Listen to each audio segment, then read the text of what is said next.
Welcome back to my channel. Today we're going to be talking about books that I love, but I don't talk about. I've read 1 or 2 books in my life, just like a few. Because I've read just like a few books, sometimes I forget to mention the ones that I really fuck with, the ones that I really love, which means that I don't get to recommend them to everyone. I was thinking recently about how much I love certain books, how I just like don't talk about them. And I was like, that's literally a crime. People deserve to know what's good because I have immaculate taste. So your auntie Jordaline is here to tell you about the books that are the creme de la creme, okay? Most of these books are not horror. They are mostly thrillers and like mystery novels. Before we get started though, I do want to talk about something that I mentioned a few videos ago. I talked about fat phobia and diet culture very quickly, and I wanted to touch back on that again because I feel as though it's a very important topic. Diet culture really demands that you change your body because it's not good enough for the status quo. Maybe some of you are currently on diets. Maybe you're talking about a diet. Maybe you're thinking about a diet. Maybe you're reading books about diets or reading those like stupid cookbooks about like being like a wheat belly or something. I don't fucking know. I just need you to know that it's bullshit, okay? I need you to know that the system in which diet culture exists is bullshit. It's literally a lie. It's capitalizing on the fact that you're insecure. It's capitalizing on the fact that you feel as though you need to change because the media, because the projected photos and messages that you receive on your screen on a daily basis are telling you that you need to be smaller or look different. I need you to know that diet culture, that this idea that you are not good enough is bullshit. Let me tell you how this shit works, okay? Because I've been a dropout diet culture bitch for years. I grew up being taught to hate my body and hate myself because I lived in a bigger body. I would constantly be put on diets by my family members. I literally, as a child, was on Atkins, was on fucking like low fat, low sugar. The amount of mental work that I did as a child in, convincing myself that I was unworthy of love and belonging because I was fat. Family members, friends, administrators, teachers, like adults in my life, perpetuated this idea within myself, within me. Diet culture will tell you that if you fail at the diet, because you will, you're going to fail at your diet. I'm just going to tell you that right now. I think it's like 90% of people gain back the weight that they lost. Diet culture will tell you that you failed because of you, because you lack the willpower, and that you didn't try hard enough, and that you weren't good enough. You need to eat less. You need to weigh less. You need to drink less. You need to put down the bag of chips. You need to stop eating pizza. You need to only eat fruits and vegetables, and you can only eat them raw. You can't even boil them. Diet culture will take the blame off of themselves and put it on you because you're not doing enough, because you don't have the willpower to do it. If these diets worked, like if these diets were so magical, so beautiful, so effective, why does everyone fail at them? Literally not every single person cannot have willpower. I need you to understand that you are perfect. You are worthy and you deserve to eat fucking food. The fat phobia within our society, within our world, within the culture is disgusting. Fat phobia is everywhere, and fat phobia exists within these systems, within these diets, within these cultures of weight loss. Being fat is not a negative thing. Being fat is a neutral thing. Bitch, you could be the skinniest motherfucker in the world. You could be the fucking fattest. And I would still fucking tell you that you're the fucking baddest one. I would still tell you that you are that fucking bitch. You are immaculate, exactly as the person that you are. You don't need to go on a diet because diets don't work and they're bullshit. and they contribute to a society in which fat people, specifically fat people of color, are discriminated against and made to be less human. I need you to recognize your worth, and I need you to take better care of yourself. You deserve to eat, and you are completely worthy in the body that you are right now. Okay, I just had to let you know, just had to like say it, you know, everyone was thinking it, I just had to say it. Let's get started, okay? First things first, I want to talk about one of my favorite fucking books of all time. And I literally never talk about this book, and I don't know why. Like, what am I even doing with my life? Why am I not constantly shoving this down people's throats? I'm talking about The Good People by Hannah Kent. This book will fuck you up. And I know what you're thinking. You're like, bitch, isn't that historical fiction? And to that, I would say yes. Yes, it is. The Good People by Hannah Kent is about this woman. She lives with her husband and her grandson. Her daughter died a few months earlier. And at the beginning of the novel, we learn that her husband has now also died. It's just her and her grandson, which would be fine usually. In like most circumstances, people would be like, yeah, that's okay. But she is literally at the end of her rope. Her grandson is physically and seemingly mentally disabled. And so she's struggling on caring for him by herself. The only thing is that it's a bit confusing for her because when she first met her grandson, he was walking and talking, and you know, this was when her daughter was alive. And then after her daughter died, her grandson was a completely different person. He is gnarled. He can't walk. He can't speak. His limbs are kind of like rigid. He seems to struggle in all aspects of life. He can't do anything for himself, and he may never be able to do anything for himself. You know, she's desperate. She doesn't have anyone else to help her anymore. She doesn't have her husband. She doesn't have her daughter. She looks to the community, and she meets this like witch doctor kind of woman. She's like kind of like the village witch. And this woman, this witch, tells our main character that her grandson was probably taken by the Fae.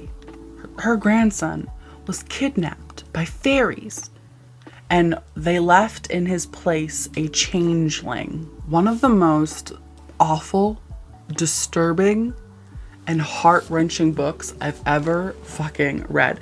I'm telling you right now, if you are sleeping on this book, if you were thinking like, no, it doesn't seem that good, it's like, doesn't this seem like my kind of thing because it's like historical fiction or whatever, it's like, shut the fuck up, get the fuck on the internet, maybe get in your car, go to a bookstore, go to like a website that sells books, and buy this, bitch. I'm telling you, this is so fucking good. Hannah Kent, first of all, writes like an angel. Like her prose, they leap off the page and they're just so addictive to read, and it's just so easy to consume her books because she writes with such beauty and so much detail. The plot, gorgeous. Oh my god. The whole book, you're left wondering, is he a changeling?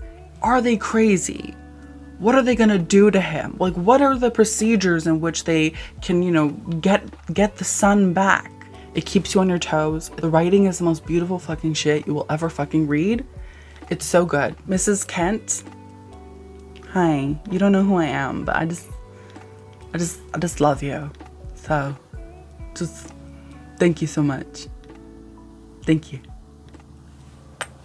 Please read this. Another book that I want to talk about. I've mentioned this book a few times, but not nearly fucking enough. Like literally not nearly enough.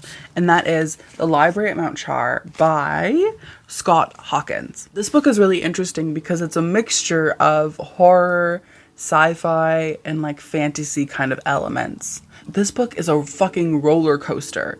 It is bonkers.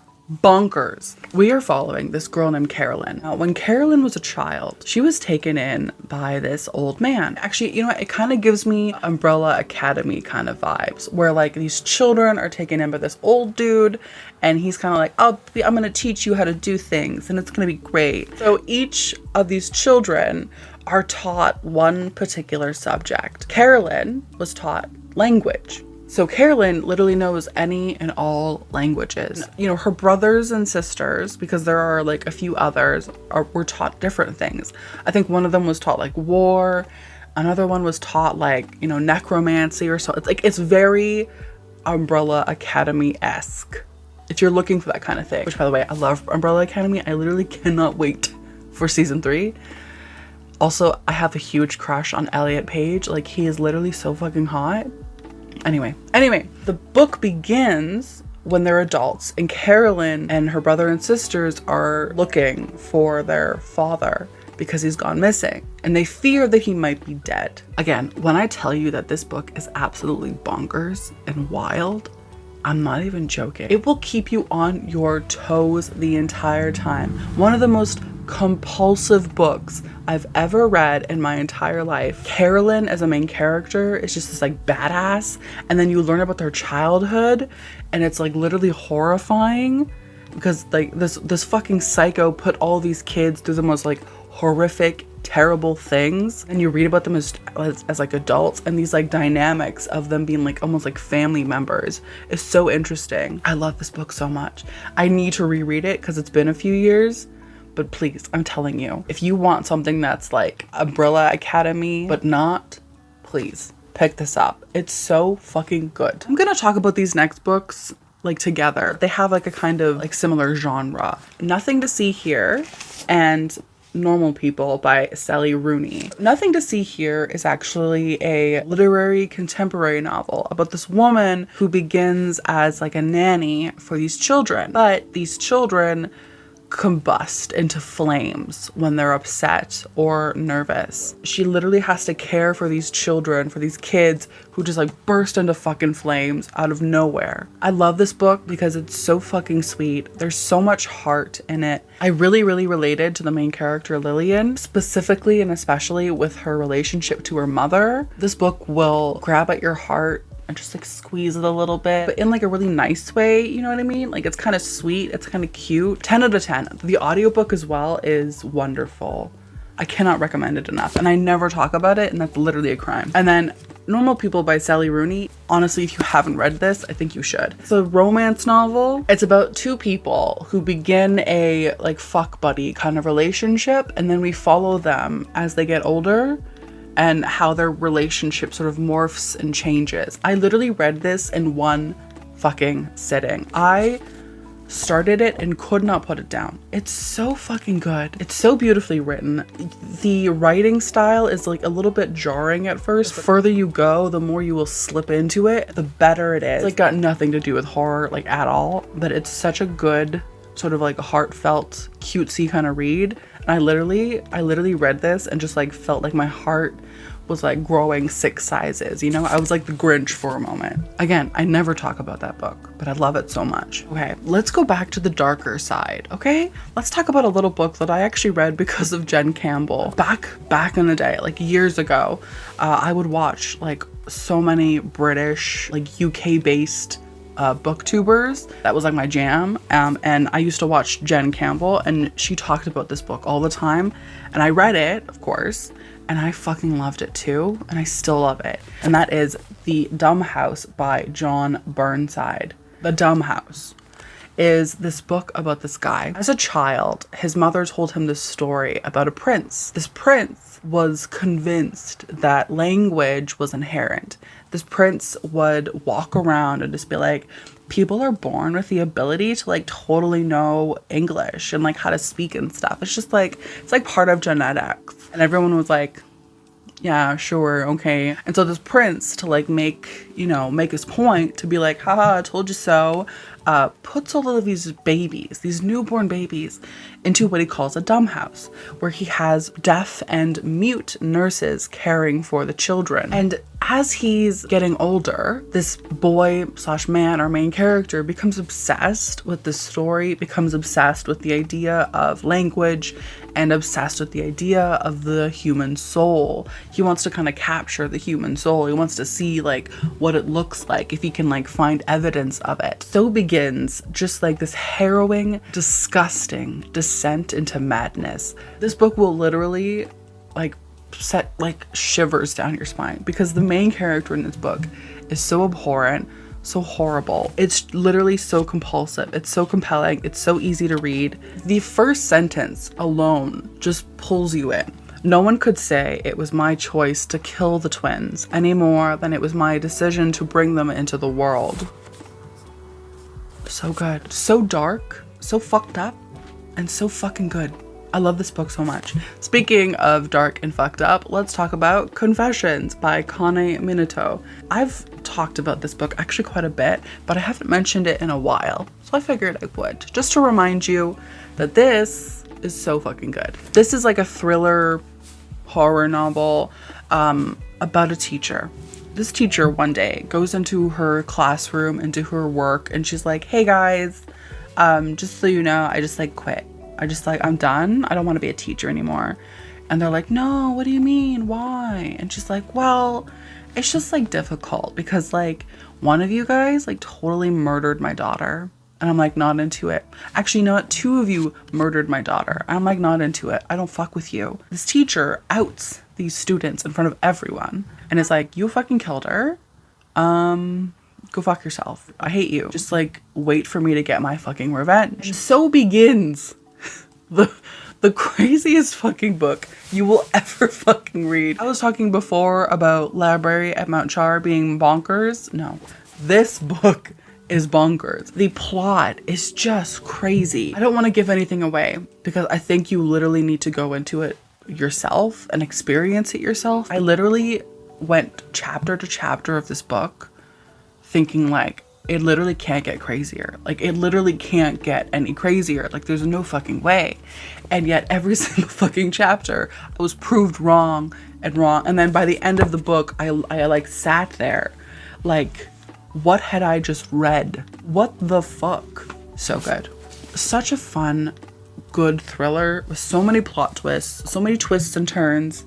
So good. 10 out of 10. Please, bitch, do us all a favor. Read it. Okay, similar to Confessions, I did talk a little bit about this book last year, but I haven't really mentioned it this year, and that is Behind Closed Doors by B.A. Paris. I read this book on a whim, to be honest. Like, one of my subscribers sent it to me, and I read it just because I was like, you know what, I'm in the mood for like a thriller, and I've heard good things about this one. And holy fuck, bitch, I didn't expect this to be as good as it was. This is about a woman and a man. They're married. Everything is perfect. They have this beautiful house.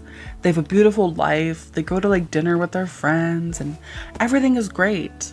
Or is it? Because the wife is not really like a partner, not really a wife, more like a prisoner. She is literally locked in this marriage and she cannot get away. And her husband is this fucking psycho who is like trying to control her every single fucking move. If that synopsis alone doesn't get you, bitch, I don't know what the fuck will. Because this book, similar to most of these other books, had me all the way fucked up. I was all the way fucked up. I literally was up like all night reading this book, unable to put it down. I had to fucking finish it. I'm telling you, if you're in a slump right now, if you're having a hard time reading or getting into things, I'm telling you, try this out and it might help because it's so fast paced. It's so much fucking fun. And you literally, by the end of the novel, are just gagged. I was gagged at the end of the novel. Oh my god. This might be like one of my top 5 favorite thriller novels of all time. Like it's so good. And I literally don't understand anyone who could say that they don't like this book because it's just classic. It's classic thriller with like plot twists and turns and like, you know, close calls. It's just so good. The next book I want to talk about is actually the book that I was talking about at the beginning of the video, where I was talking about a book that I had thought of, that I hadn't talked about a lot, but I like really fucking loved. I'm talking about this book. This book is what inspired this whole video.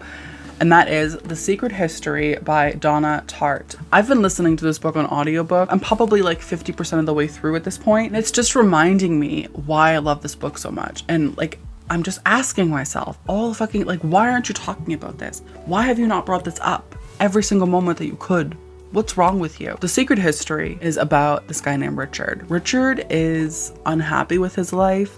Richard wants what he calls the picturesque. So he goes off to this university to get away from his family. He meets these people and they're part of this like almost like secretive, kind of like very exclusive class. This one professor teaches like 5 students a year in ancient Greek. Richard infiltrates, he gets in, but Richard then becomes entangled with these people and their lives, and he becomes entangled in a scheme to murder one of the other people in the group. At the beginning of the novel, we know exactly who's murdered, we know who fucking murdered him, and the book isn't so much a whodunit, but like a whydunit. This book is honestly probably one of the reasons why dark academia is so popular. The atmosphere in this book, the characters in this book are just abhorrent. You read it and you fucking hate them because they're awful fucking people. But at the same time, at least in my case, I was like fascinated with the way that they like worked, with the way that they spoke, the way that like each of them interacted with each other. Richard, the protagonist, is almost like a stand-in for us to go to this school to like live with these like crazy fucking rich people. I literally can't even describe it. I literally cannot describe it. Please, if you like dark academia, if you like sort of whodunit mystery books, check this out. The audiobook that's narrated by Donna Tartt herself is so good. Also, the writing is superb. My friends, my family, my familia, thank you so much for joining me today for this video. I hope you enjoyed it. Let me know if you would want to see me do something similar to this again. Maybe like the opposite of like books I hate but never talk about. Or let me know if you want to see like other videos. I've been thinking about doing maybe like another horror TBR video of like showing all my horror books that are on my TBR. I could do like a thriller video. Like, let me know what you want to see. I would love for your input and for your feedback. Thank you so much for watching. Thank you so much for spending this time with me. I hope you have a wonderful day. Don't forget to hit subscribe because we talk about spooky shit. We talk about creepy shit. We talk about the good people and shit. Okay? Thank you so much. Thank you. I hope you have a wonderful day and I will see you in my next one. Bye.